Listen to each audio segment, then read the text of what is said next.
Bab ke-53, kabar buruk. Aku mau mencari anakku. Ya benar, aku tak boleh duduk diam di sini.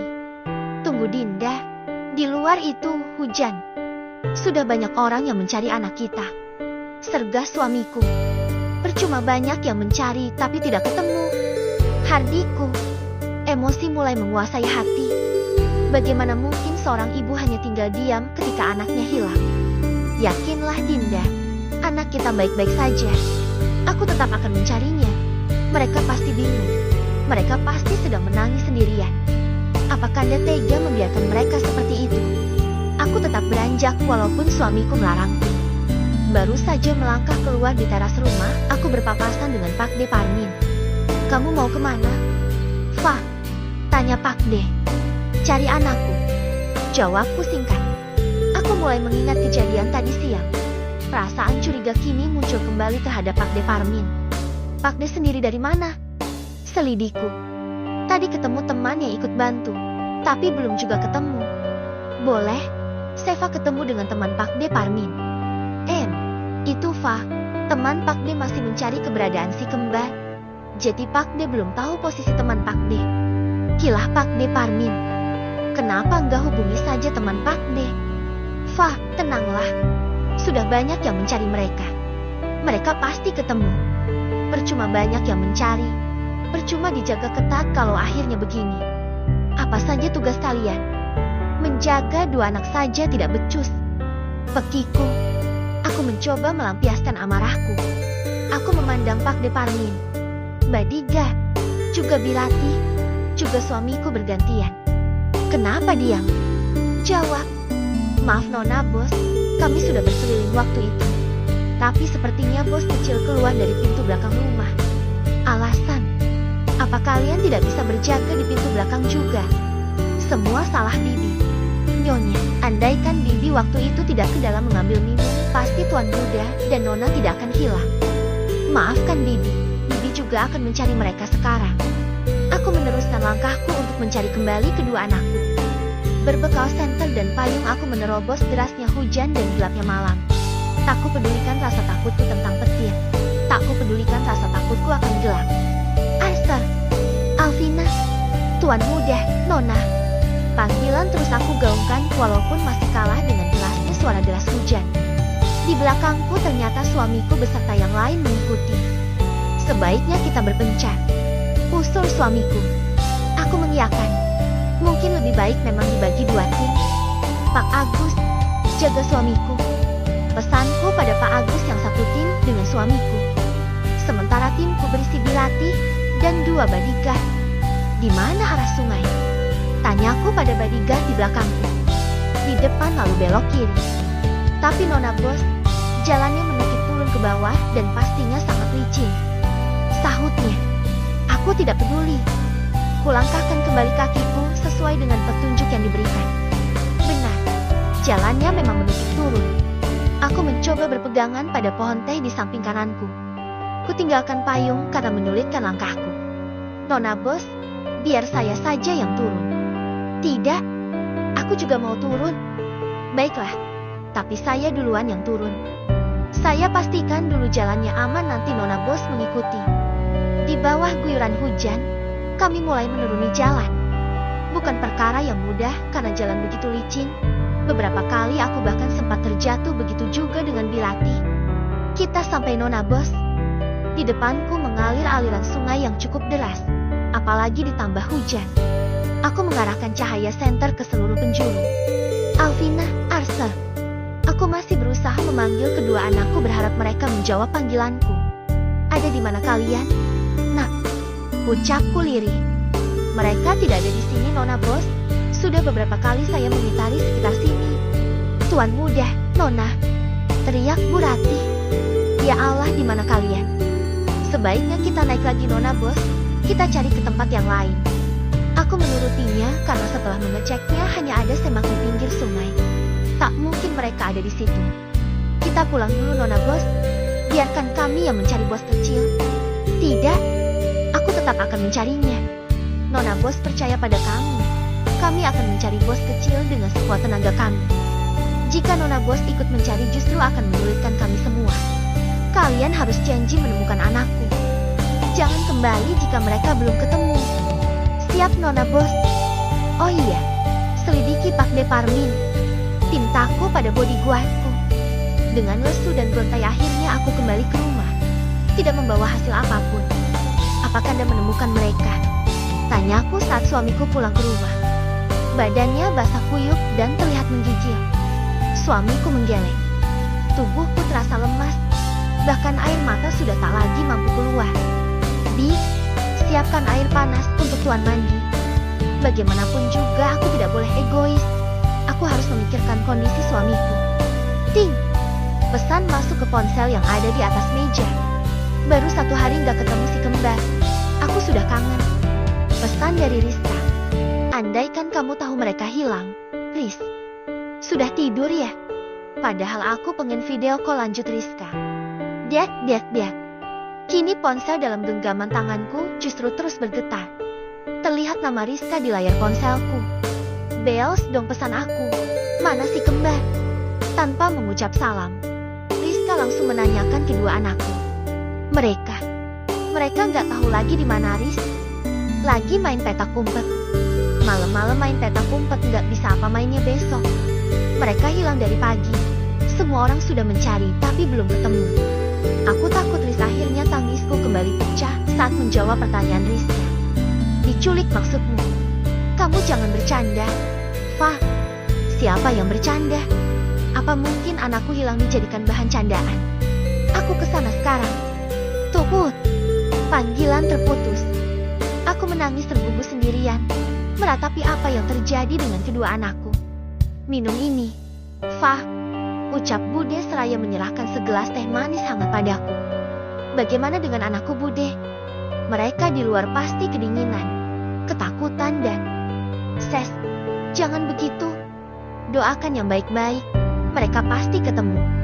Lewat tengah malam aku masih berdiri di ruang tamu, menatap ke arah luar, barangkali orang-orang suamiku membawa anakku pulang ataupun membawa kabar baik untukku. Tepat pukul 2 malam, deru mobil terdengar di depan. Aku menyibak gorden yang menghalangi kaca. Ternyata itu mobil Tristan. Tak lama berselang Tristan turun bersama dengan Rizka. Aku langsung menghambur ke pelukan Rizka begitu Rizka masuk ke rumah.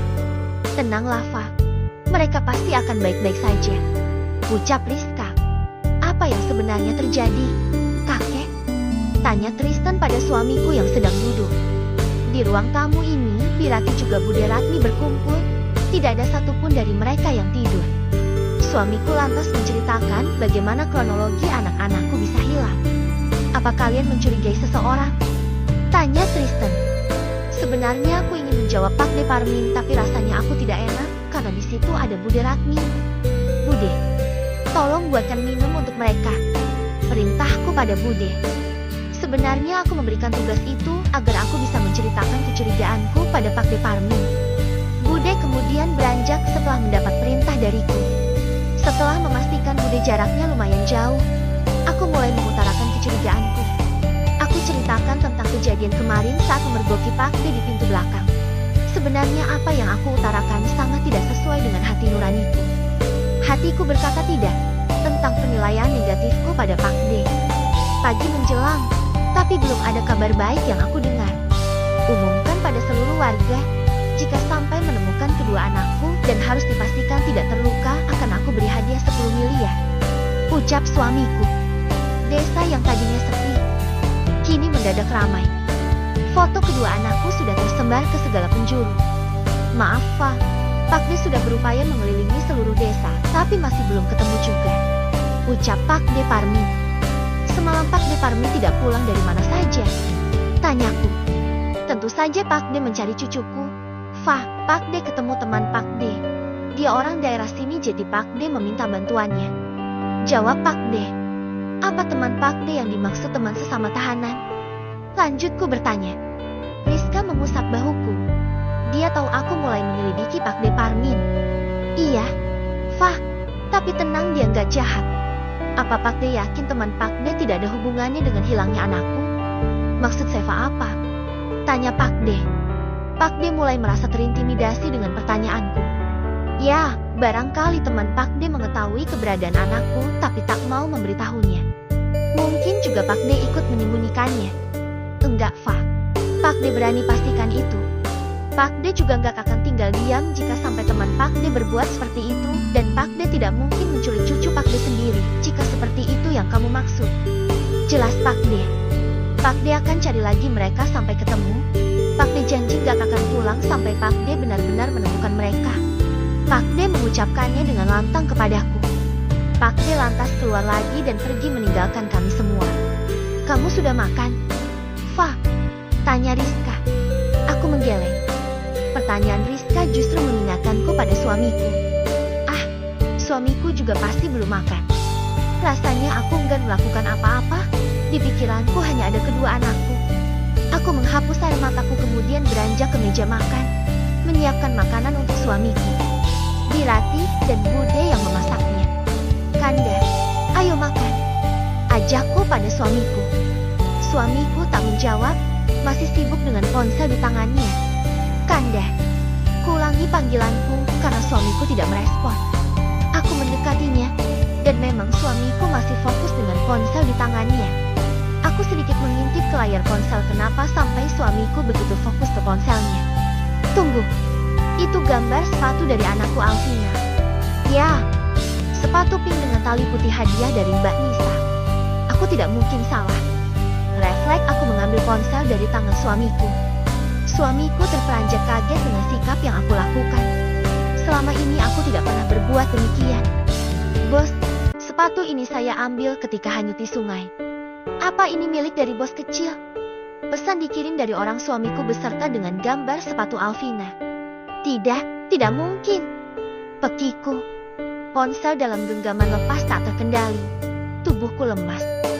Jika saja tidak ada Rizka yang sigap menopang tubuhku, mungkin aku sudah jatuh ke lantai. Ada apa? Fa, tanya Rizka.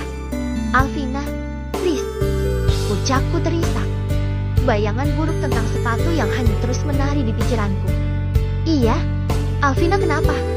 Mereka menemukan sepatu Alvina hanyut di sungai. Jawabku terbata. Dinda, tenang dulu. Mungkin saja Alvina melepas sepatunya kemudian melemparnya ke sungai, atau mungkin Alvina tanpa sengaja membuangnya ke sungai. Ucap suamiku. Tidak, Alvina bukan anak yang suka melempar barang miliknya. Sanggahku. Aku ibunya. Aku tahu persis tabiat anakku. Kanda akan memastikannya ke sana. Dinda di rumah saja ya. Usul suamiku. Aku ikut. Dinda, biar Kanda dan Tristan saja yang ke sana. Bujuk suamiku. Enggak. Pokoknya aku mau ikut. Titik. Akhirnya suamiku mengizinkanku ikut memeriksa ke sungai tempat di mana sepatu anakku ditemukan. Sepanjang perjalanan, aku tak fokus dengan jalan yang aku lewati sampai beberapa kali aku terpeleset. Jalan justru lebih licin daripada semalam saat aku melewatinya. Untung saja Tristan ikut serta. Jadi dia bisa membantu suamiku melewati turunan yang licin. Hati-hati, Dinda. Pesan suamiku saat melihatku kesulitan untuk turun. Melihat suamiku datang. Orang-orang yang sedang mencari di pinggir sungai langsung menghampirinya. Bos, ini sepatunya. Ucap bodyguard seraya menyerahkan sepatu pada suamiku. Itu sepatu Alvina. Ucap Rizka. Rizka tentu paham dengan sepatu itu. Rizka sendiri yang memakaikannya saat akan berangkat ke sini. Ya Tuhan, Al. Lanjut Rizka. Sudah sampai mana kalian mencarinya? Tanya suamiku. Seluruh desa dan sepanjang aliran sungai sudah kami cari, bos. Bahkan warga sudah bergerak ke desa sebelah untuk ikut membantu mencari. Jawabnya. Aku melepas genggaman tangan Rizka, kemudian mengambil sepatu yang sedang dipegang suamiku. Memeluknya, membayangkan ini adalah Alvina. Suamiku berusaha menenangkanku dengan mengusap bahuku. Ada di mana kalian? Nak, Bunda di sini. Bunda khawatir dengan kalian. Lirihku. Suamiku merengkuhku membawaku dalam pelukannya. Anak kita pasti baik-baik saja. Ucapnya. Semakin dia menenangkanku, justru tangisku semakin tak tertahankan. Aku berusaha setuju dengan ucapan suamiku, tapi nyatanya tetap saja rasa khawatir lebih besar menghantui. Fah, jangan menyerah. Kita cari lagi Al dan Arthur. Usul Tristan. Kita susuri sungai dulu. Mungkin mereka berlindung di sekitar sungai. Aku mengangguk, mengusap air mataku, dan mulai melangkah menyusuri sungai. Sepanjang jalan menyusuri sungai aku selalu memperhatikan sekeliling. Semak-semak juga tak luput dari pencarian. Hei, lihat itu apa yang mengambang di sungai? Teriakan itu mengalihkan perhatian kami semua. Mana? Tanya Tristan. Itu, di sebelah kayu yang terbawa arus. Aku melihat sesuai arah yang ditunjukkan. Ya Tuhan, itu seperti baju yang dikenakan Arthur. Baju hitam sesuai yang dikenakannya kemarin. Tidak, aku tak sanggup. Gelap. Ya, seketika pandanganku menjadi gelap. Tak lagi mampu mempertahankan kesadaranku.